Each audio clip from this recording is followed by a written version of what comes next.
ငိုရတဲ့အချိန်တိုင်းမှာဒီဒေသနာလေးကိုအမှတ်ရရင်မျက်ရည်တိတ်နိုင်ကောင်းတယ်လို့ဘုံဘုံကတွေးမိတာဒီဟာလေးကိုဖတ်ရင်းနဲ့မျက်ရည်ကျပြီဆိုငိုမနေပါနဲ့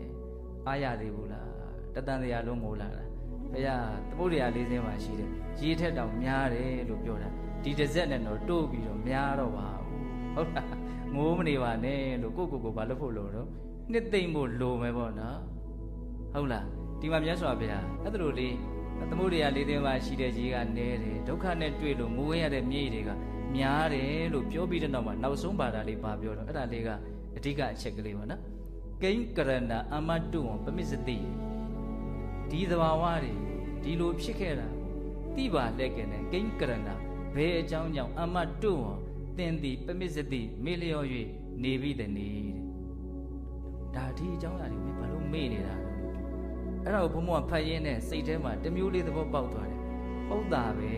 လို့ဒါတွေကိုမေ့နေလို့သာအခုကိစ္စတွေကိုအကြီးကြီးထင်ပြီးတော့ငိုးနေတာငကိုတုံးကငိုခဲ့ရတဲ့ကိစ္စတွေငိုခဲ့တဲ့အနေအထားတွေကိုပြန်ပြီးတော့မြန်အမှတ်ရမယ်ဆိုရင်ဒီကိစ္စကဒီ